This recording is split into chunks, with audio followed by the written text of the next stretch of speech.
Hello, everyone. It is Killeen and Stacy Harding coming to you with another edition of Fourth Level Conversations. We are so excited about our conversation today because it's about conversation to some degree. And Al and I were just spending a little time with our thoughts about what we would want to share today. And I'm really excited about this because I think it's an area that nobody stops to think about. And so today we get a chance to maybe inspire you to consider trying something on new in your dialogue and how you communicate and interact with others. So, Al, it's great to be with you again, my friend. Yeah, you too, Stacy. It's interesting that these topics we talk about often come up at the last minute. And this one came up for me in the shower 30 minutes ago. And yet it solves a dilemma I've had for 45 years. But I think it explains so much, at least to me. And I'd like to start by suggesting that whoever is listening to this podcast is in listening to it. Here's two guys you may not know, probably don't know. Yeah. And even if you did know, you may have a story about me or Stacy or whatever. But I think it says something if you listen to this podcast about you. And I think it says something about how you are one side of this continuum we're going to describe as to what is your intentionality and your practice in communication with other people in conversations. So, and it starts, and then I'd like to hear how you would like to set it up, Stacy. It starts with something I've been thinking about as we just went through Thanksgiving and we're about to go through Christmas. There's a very humorous, but I think insightful quote by Ram Dass that says, "If you think you're enlightened, go spend Thanksgiving with your family." And everybody always laughs when I say that because they all experience some truth at those times you've had the fights at Christmas under the tree or Thanksgiving, the battles, and this one won't talk to that one, and I'll never see him again, and all that jazz. And it's been a perplexion to me really for my whole life as to this family dynamic of why we're often least respectful, least curious about, least affirming, and least supportive of the people that are in our families. That's always been curious to me because in my life and in my client work for the last 25 years, it's very consistent that when you ask people what they really care most about, it's always their family. But it seems like a bit of a dichotomy to, well, if that's true, then why are so many of us so often we treat our families in ways we would never treat a stranger or a friend, but we take the license to often be at our worst, in a sense, with our family members. Why is that? And how does communication play into that and reveal why that is? What's your setup for our dialogue today, Stace? Well, I think I'd love for folks to be thinking about how they communicate with those they love the most. Um, I think that the concept of am I communicating because I want to enrich my relationship or because I want to be right and prove it? And so I'm pretty convinced that anybody that might be watching our time together, we all want rich in relationships. We all know when we've clicked with a relationship how good it makes you feel, how warm you feel. And you probably experience growth when you're in those relationships and you can feel like, man, we really communicated. Now, some people have a personality style that says, yeah, until we kind of get iron sharpen iron, we're not even communicating. And I get that. There's different personality types on how to communicate, but it might come back to a simple concept of do we communicate to enrich and learn, or do we do it to prove we're right? And unless we have good ears and cognitively think about how we are communicating and how the person may be receiving it, I don't know that we can go to the depth in relationships that I think are the most rewarding. We can have a lot of superficial relationships, and Al, maybe that's what you were talking about, why it's easier to maybe not be as courteous in our communication with our loved ones is because we are in deeper relationships. But we got there because we had mutual respect and care and love for one another.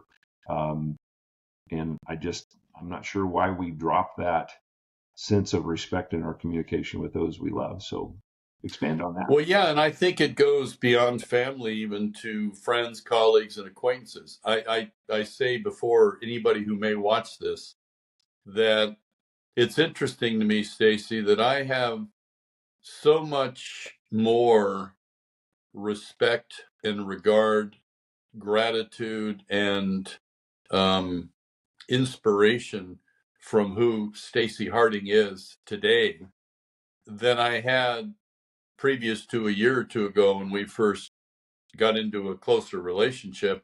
And I had this stereotype of who you were across the room based upon your position in this big mortgage company. You were the number 2 person in forever, and your handsome looks and your great golf game and this seemingly idealized life you had. I didn't dislike you. You were just sort of out there in a neutral zone of almost suspicion that I bet he's an arrogant prick. Because I would be if I had everything that he had, if I looked that good, if I golfed that good, if I had that kind of job, that kind of power, that kind of influence. And yet I apologize in front of anybody that's watching this that I ever even had that notion cross my mind, because what's been revealed to me about what's so enlightened and wonderful about you is your open-mindedness to learn.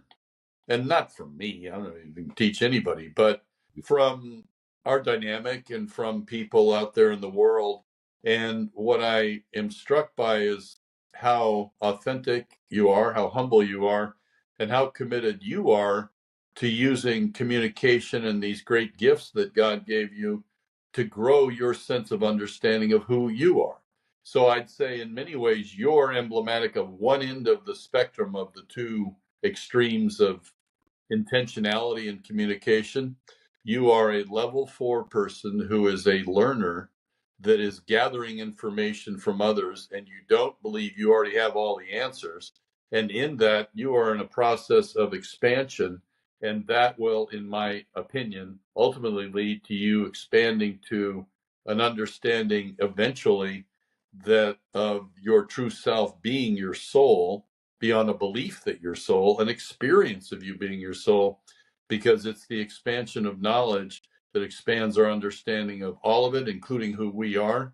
And I think eventuating in us coming to understand that we are God. We are a part of that created all of it. And all we have to do to realize that, not that it's easy, is to let go of the isolation of believing ourselves to be a limited identity as an ego that needs to protect itself from anything that may threaten it, which includes other belief systems, which creates the other end of the continuum, which are people that have dialogue or they have communication to try to be validated as egos and to essentially have their position validated, their beliefs validated, or they're going to go to war. And I find a great degree of this happens inside families because people feel like this is a place where I don't have to pretend to care about what other people think. I can just tell them what the truth is. And yet the people that I most learn from, you included, and are inspired by are people that are exploring from a place of humility that I don't have all the answers. I may not have any answers. Let me learn more. And in doing so, I think they reveal a lot of great spiritual truths about what this dynamic is of being a human being in the ego between level 3 ego and level 4 soul. What's your thoughts? Well, first of all, Al, I've learned so much from you in the last year and a half, more in that period of time, maybe in perhaps my entire lifetime, about understanding about who we were created to be and how to have an abundant life and one free of suffering. Free of suffering is probably the wrong term. The ability to cope and see the blessing of sufferings as opposed to resisting and trying to get out of it as fast as you possibly can. And I was thinking about, as you were describing that for me, I still fail in my communication all the time. But what's different perhaps now for me, Al, is that I recognize it. I think that's the place where we start to experience some growth and some hope about what can be is when we start to realize, oh man, I did not do that in a way that blessed that person. Yeah, I got my point across, and for 1 nanosecond, I felt a little like I got it right. And then the shame of, oh my gosh, I shut that person down and I didn't let them express themselves. And so now the next time I'm in communication with them, there's already a shield up because of the experience I gave them. And I want to break through those barriers in my own life of how I communicate with people because, there is a blessing of getting older like we are, Al, and that is um, we just get wiser and, it just happens. And you look back now and say, oh my gosh, so many things could have been handled differently, but it's not too late. And in fact, as I mentioned to you, that how much I've learned in the last year and a half, maybe the most impactful years for both of us are the ones from now to the end of our time on this earth. Right. It doesn't Right. have to be compressed because it was a shorter time than the several years we're at this point. And I want that in life. I want to impact people in such a positive way that they in turn can turn and recognize when they fall short so they can better themselves. And then the people, and it's just the ripple effect of maybe we create a more loving, I wanted to say harmonious. I don't know if we're going to get there in my lifetime, but we can create more love in this world and love. I don't know if it creates peace, but we can create love for sure. Yeah. But if we can enter into our conversations, particularly in those moments when we're irritated, if something's wrong with your bank account, and you're trying to get it corrected at the bank, and it's taking so long, maybe that's the very moment that you express the patience and the kindness and the generosity that we all probably, when we stop and think about it, want to be to the world. It's easy to do that when you're in a relationship or situation that's going the way you want it to be. How about when it's not? Because that's when what's really in our heart comes out. And we've all got inside us anger and frustration and all those things. But if we can learn to recognize that in those times, maybe we can change our world. Because at the end of the day, that's really what we're doing. If we're improving the world, we're improving ourselves. Yeah. Well, think about, for the viewers, the listeners, think about how you notice what your style is, your pattern is in communication that you may not have ever looked at or may have never assessed. And the way I would recommend you consider going at it is think about the people in your world that it's easy for you to have conversations with and that you enjoy, and people in your world that it's not easy. And you and I were speaking before off camera about some relationships I've had for a long time that I'm not all that comfortable with because they're intrinsically combative. They're antagonistic. And as I look at it, my interpretation of it is that I have certain people in my life, in my family, that have a very aggressive, dogmatic view of reality, of truth. It may be spiritual. This is the only way to believe. If you don't, you're going to hell or whatever. It may be political. This is the only way to vote. If you don't, you're da da da. It could be. It shows up any number of ways. But what I find that saddens me actually is that it's very rare, if ever, I have true dialogue with those people, as opposed to the invitation for competing monologues. What's the difference? Dialogue is dialogos, two to make knowledge. It's you and I together co-creating a greater understanding than either one of us own on our own. Whereas competing monologues are, here's my truth, and it's the only truth. And so here it is. What do you think, Stacy? Are you gonna agree with it, or are you gonna fight? You want to fight? Let's, and then you do that pretty soon. And that's too often what happens, I think, back to families. It can happen in families. But I think beyond families, it happens in the dynamic of noticing how other people communicate. So start with looking at, who do you enjoy having conversations with and who don't you? Now, for those you do enjoy having conversations with, do you enjoy them because they are confirming what you think you already know, therefore confirming your bias? You go to I don't know, Pentecostal church on a Sunday morning, because you're a Pentecostal, good for you. And the other Pentecostals that are all agree this is the only way to interpret Christ, Christianity, which is the only blah, blah, blah, blah. Or do you have communication with people out of a sense of curiosity of seeing what they believe and what they understand that could expand what you believe and understand, and therefore relax your dogmas, relax the defensive barriers that your ego uses to protect what it already knows? Essentially, we're talking about is communication a practice you use to confirm who you already believe yourself to be, your ego, or as a vehicle to grow who you are still in pursuit of coming to understand who you are, your soul, your larger self. And so for people that confirm what you believe, as dogmatists, you'll probably enjoy those conversations to a point, but they can get stagnant because all you're doing is reaffirming the water in the bathtub, so to speak. There's no fresh water coming in. It's just, this is true, this is true, it's just true, right? Here's more evidence why it's true. And we get a lot of that in the age of the internet, with people going into specialized areas of Instagram and Facebook, whatever, things that they look for stories that confirm what they already believe, doubling down on their belief that it's the exclusive truth of how it all is. And anybody that doesn't believe it is the enemy, right?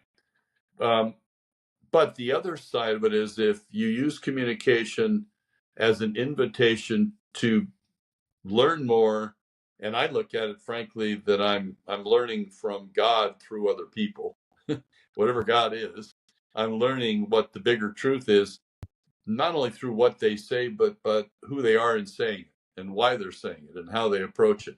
And does it make me feel closer to them or more defensive against them? So what that is it gives me an idea, a little bit, of who it is I'm most easily compatible with and who I'm not. And then we can turn the picture on ourselves, the camera on ourselves, and say, but what's my real motivation in communicating with people? I've been a coach for a quarter century. Do I know anything? No, I don't know anything. And yet, because I know I don't know anything, I have access. This is going to sound outrageous. I think I have access to knowing everything, because I don't believe I'm the source of knowledge. I think I'm at best a radio receiver and transmitter of it. And if I can really own that humility, that the great blessing of our relationship, Stacy, is that we've co-created a growth of my understanding of what it's all about.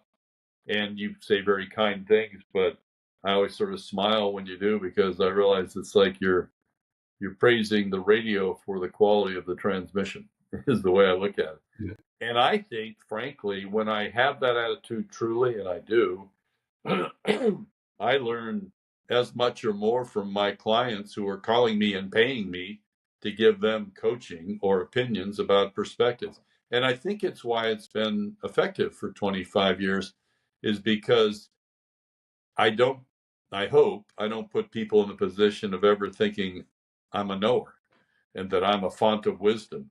Rather, I'm just somebody who is truly caring about what they believe and looking at it from an outsider's view that can come at it from different ways for them to consider how to open the doors and windows on what they believe to a larger truth as their path with divinity has them proceed. So I don't know if that makes sense, but I guess that's how I would set up the next stage of the dialogue. What are your thoughts about all that? Yeah, I was thinking about a number of things as you were speaking that were stimulating thoughts for me, and I was thinking about we've got to battle with the world, because the world wants to teach us to take care of ourselves, get all you can, own all you can, accumulate all you can, build your pride, pump your chest, all these things. And so it's a battle for your mind, and it's always a battle for our souls through our minds. And I was thinking about, we've just come through a political season, and you always hear these reports of favorability or unfavorability, right? I don't think as humans we ever stop and think, what is my favorability or unfavorability about myself? I'll bet it's not much better than we think it is for politicians. Mm-hmm. And I think that's because we've been, I guess it's part of the 4 stages of life, right, Al, that we go through this period. We learn how to judge. And we start by judging others to protect ourselves. Right. And all of a sudden we get a little wiser and older. So then we start judging and putting shame on ourselves. And we never really release that to the part of we're part of the universe together. And we were talking earlier, you only have enemies because you view them that way.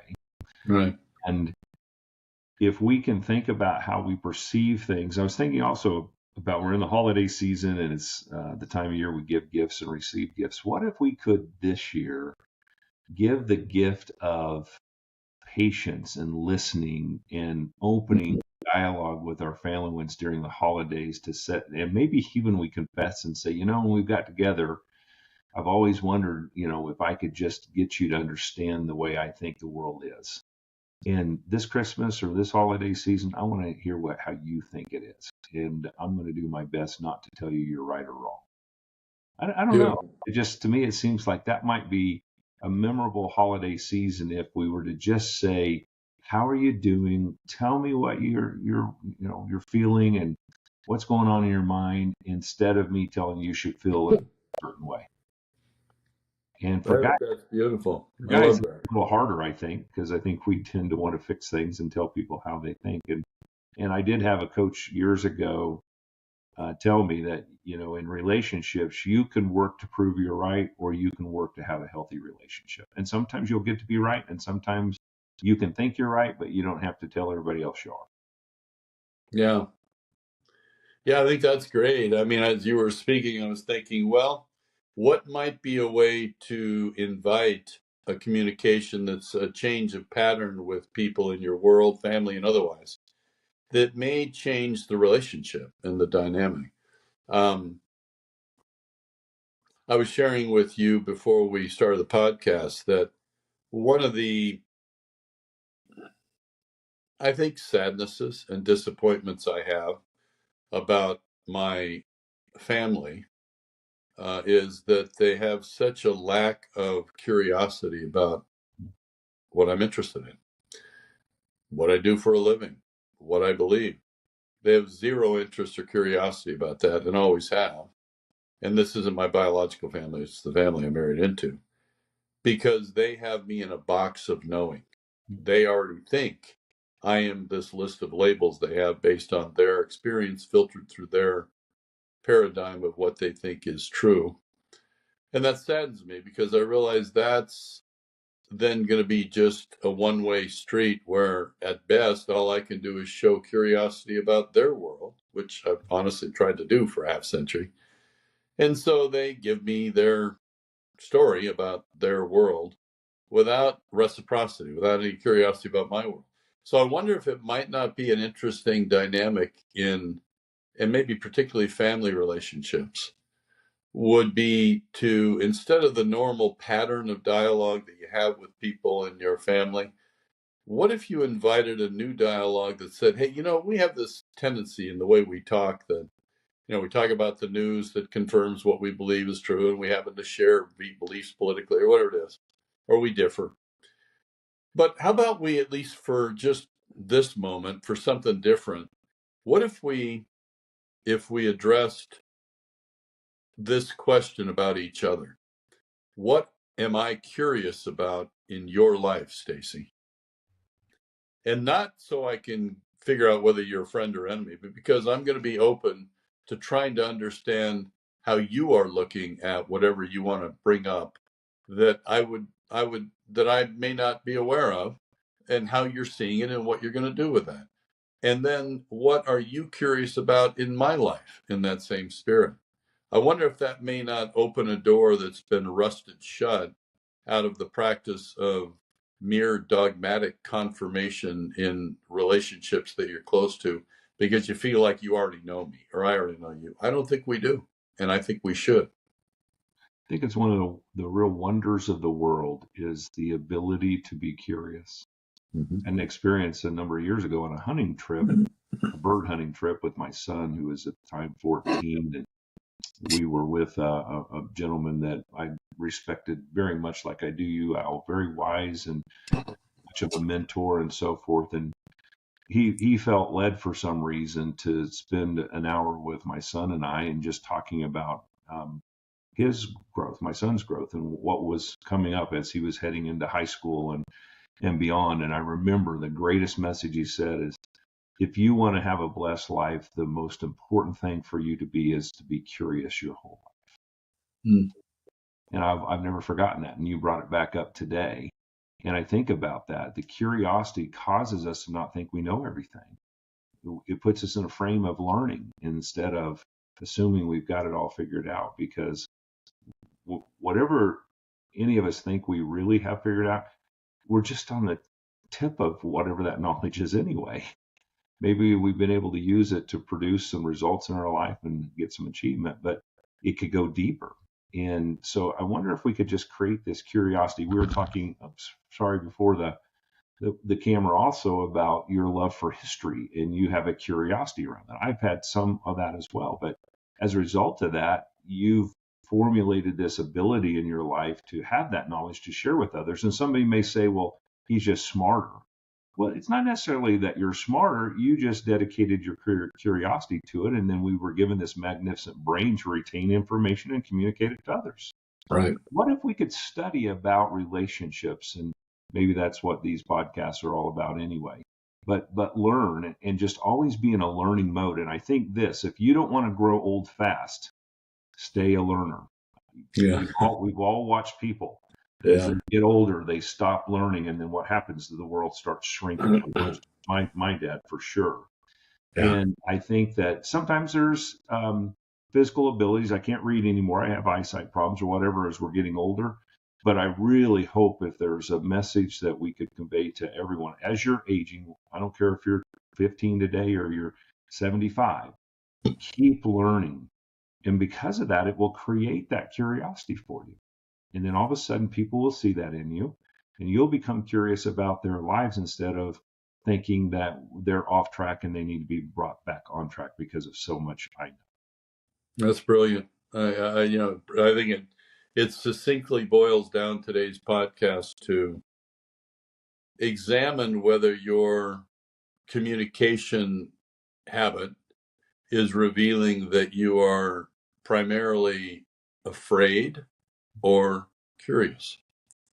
Because I think it kind of comes down to that. If you're afraid, you're going to be defensive, you're going to be dogmatic, you're going to be challenging, you're going to be suspicious of any other ideas different than yours, because your ego is trying to protect itself from, you think you're protecting you, it's really your ego is protecting itself from being revealed. And I believe that your ego is the source of your suffering. I think we all have, parenthetically, existential angst over awareness of our own mortality and the eventuation of our own physical death. I think it's a universal fear. I think one of the opportunities, and maybe the opportunity of life, is to learn enough through curiosity to be able to move past that fear to understanding, even to the point that even though your body dies, you don't, is my belief system. And I think, therefore, that's arguably the highest purpose of our life, is to gain knowledge, which is only available through curiosity, which is the other side of the opposite of fear. So I hope what today's podcast does is that it invites you into noticing the people around you and their patterns of communication. And are they patterns that reveal a desire to be confirmed and validated in what they believe is already true and what they hope you think of them? Or does it reveal a curiosity to grow without being quite so caught by their ego story, out of a quest for understanding a larger sense of self than that ego that comes packaged with the fear over your own mortality, in a desperate hope that there's something after this? I think it's actually, and all this I think was alluded to by Jesus Christ, by Buddha, by all the holy ones, when they talk about loving your enemies and they talk about forgiveness and turn the other cheek. these are bizarre concepts to the ego, because why would I do that? It's like inviting the enemy to hurt me. I think it's because they're talking from a place of wisdom that there really are no enemies. There are only egos that, out of their egocentric desire to be validated, may attack you, may kill you, may harm you. But in a world where there weren't egos and there weren't this lesson to learn, I believe it would be a world without suffering. And I suspect that is what we will discover, what the Christian heaven is and what other different religious systems believe is this paradise of afterlife, is really an environment where our egos are not there and we finally get to see each other as the pure light that is reflected from divinity through each one of us. I'll let you close it out for us, brother. Couple of things before we do. You talked about noticing the dialogue of others and the patterns of their communication. And I think if you think that way, here's what your inner self will do. You'll notice your own. Right. And that's more important than noticing others, is notice your own. And I was thinking about you, Al, and that I don't know that a single human being could meet you and in less than 30 minutes not have a depth of respect and relationship with you, because you're a person that's not willing to be on the surface. You're not going to talk about how the weather is. And the way that you do that is that you ask compelling questions without fear that you're insulting someone's privacy. And some people may put the guard up at first. Wait a minute, I can't trust. But the second they realize that you're doing it from a place of love and compassion, oh my gosh, this is somebody maybe I could talk about how I'm feeling. I don't have to pretend with that. And that's the blessing you've been for me. And so I just hope we can do that with others. And maybe this holiday season with your family, just be a noticer, an observer, be curious. People will, if you're going deep in curiosity about that other person, let them talk. People like to talk about themselves because of the ego and so forth. But they'll also, their inner self will say, "Oh, I wonder what Al's up to. What's new? I'd love to hear more." And then all of a sudden we kind of dissipate all this tension of we got to be right and so forth. Instead, it's just we're in communion. I mean, I like that word for relationship and communication more than just the word communication. Can we be in communion with one another? Yeah, beautiful, beautiful. Well, thank you, Stacy. This was marvelous, and I think you're a wonderful example of a level 4 Christian, because I experience you practicing your faith in Jesus, not as a way to prove that you are chosen and others aren't, not as a way of proving you are superior in your understanding of what God is, but rather really in the spirit of how I read his words, which, full disclosure, I don't read the Bible, but I read the words of Jesus. And it's because, the whole story there as to why. And no offense to people that do, just my thing. But what I really love and respect about you is you're an example of someone who I think is reflecting the heart of Christ rather than the concepts that have been created in the name of Christ about how to separate yourself from others that don't believe as you do. I think if there's anybody that's likely to have people be attracted to learning more about Christ, it would be from interfacing with somebody that exhibits the principles of Christ as you seem to so easily do, which is back to the full circle of how we began the conversation. What has grown in me in my assessment of you, that you are not the stereotype I've had of you. You're much more enlightened, exalted, level 4 aware person that is a leader and a teacher for the world. So ironically, you are the things I thought of you in a worldly sense, but only at a level 4 sense. And ironically, it took being, knocked down off the pedestal of corporate executiveship and all the other things you've had, which is often the case with us, that's why we need to be patient when we go through a downfall in a worldly sense, because it's often falling onto a mountain of pillows where you finally you have a chance to escape all of that noise of trying to hold up an image that the world wants to confirm in its egoistic way. I think your greatness is more apparent today than it was when you had it easy and you had everything you had. And I think you're therefore testimony to the truth that what really matters isn't in this life how we are in physical presence or belief systems. It's who we are as souls. And I'm really happy for you and honored to know you, because you're one of those rare people that use changes in your life to open the door to why you're here in the first place. And in becoming, I mean, I would guess that if you died today, you're going to be much more comfortable with the path than you may have been had you died 5 years ago. But just a guess, just based upon the level of enlightenment I experienced from you today versus perhaps where you were then. I don't know. But Yeah. thank you. It's a beautiful close. Well, thank you for that. And you know, someone's belief about God or religion or faith or even Jesus is way above my pay grade.